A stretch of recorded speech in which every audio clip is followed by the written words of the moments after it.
There is a word, and it comes to us from the book of Jonah. Where in Jonah? And you were given an assignment on last week, right? What was your assignment? How many of you read chapter 3? You got an A. Just for reading chapter 3. You don't have to understand anything. And you read it, you got an A. Chapter 3. It's a short chapter, so I'm going to read the whole thing. And the emphasis is on verse 10.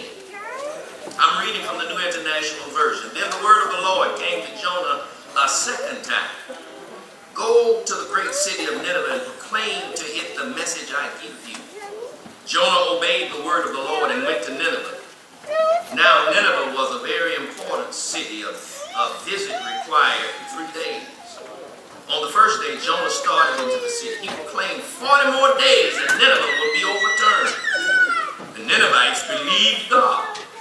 They declared a fast, and all of them, from the greatest to the least, put on sackcloth. When the news reached the king of Nineveh, he rose from his throne, took off his royal robes, covered himself with sackcloth, and sat down in the dust. Then he issued a proclamation in Nineveh. By the decree of the king and his nobles, do not let any man or beast, herd or flock taste anything. Do not let them eat or drink, but let man and beast be covered with sackcloth. Let everyone call urgently on God. Let them give up their evil ways and their violence. Who knows? God may yet relent and with compassion turn from his fierce anger so that we will not perish. Verse 10. When God saw what they did and how they turned from their evil ways, he had compassion and did not bring upon them the destruction he had threatened. I'm going to read verse 10 one more again. When God saw what they did and how they turned from their evil ways, he had compassion and did not bring upon them the destruction he had threatened. God bless his word. From chapter 3 with his emphasis on verse 10. Again, I want to speak to you from the general subject, the general topic about God's grace in the book of Jonah. In part 3, today's message, when God gives you another chance to do what you didn't do in the first place. Part 3, when God gives you another chance to do what you didn't do in the first place.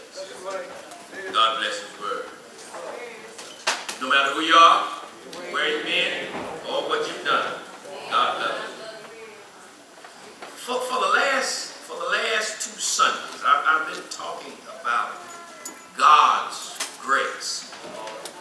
And specifically, I've been talking about God's grace in the book of Jonah. The Jonah character has always fascinated me.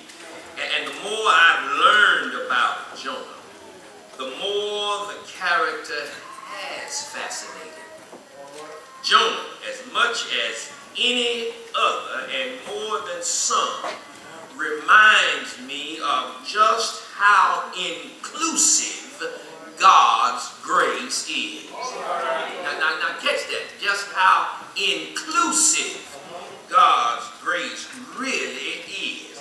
In some very uncomfortable ways, the book of Jonah, the story of Jonah, the Jonah character reminds me that I need to be gracious to other people because God has been and is so gracious to me. Jonah's big problem was that he had not yet come to the realization that he needed God's grace as much as anybody else did.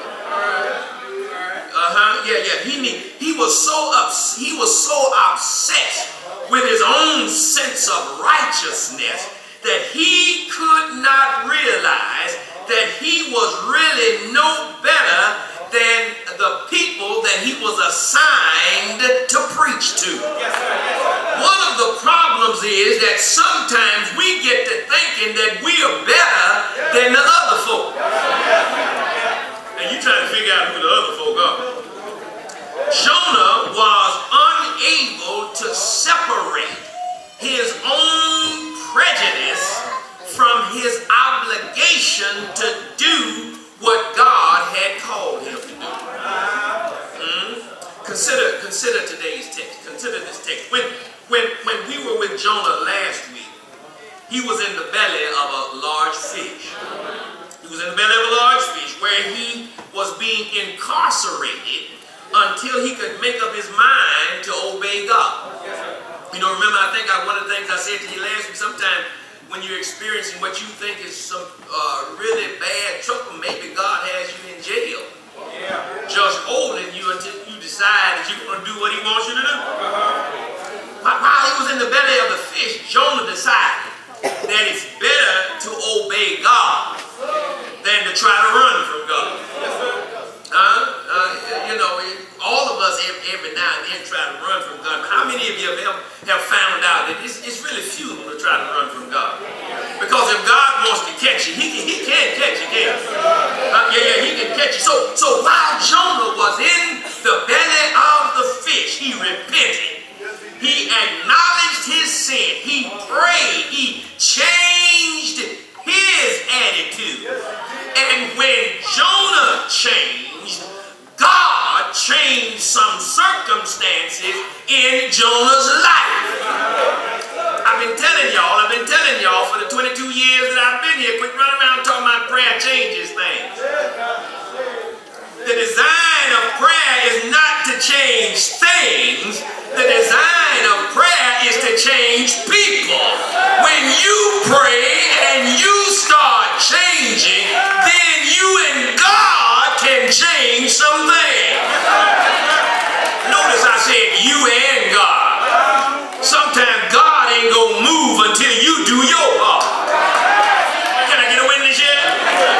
Yeah. When Jonah changed, God changed some circumstances in his life. The story says, and the Lord commanded the fish, and it vomited Jonah on the dry land.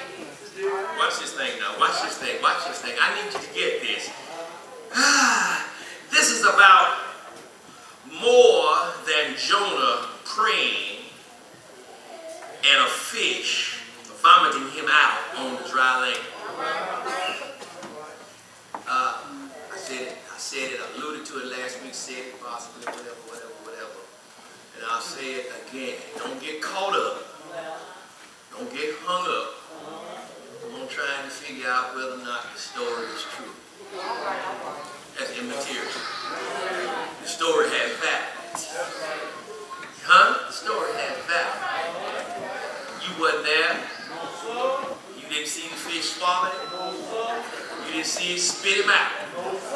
That ain't what you need to be concerned about. This story is more about Jonah getting a new chance at life. This is really about God's grace at work. You see, God was giving Jonah another chance to do his will. I wonder if you're truly beginning to see God's grace at work in this Jonah story. God's patience is long. God's mercy is great. God's loving grace is extended to us even when we are the least deserving. Now, I know you think you're pretty good now. I just want you to go back in your history before you got to be as good as you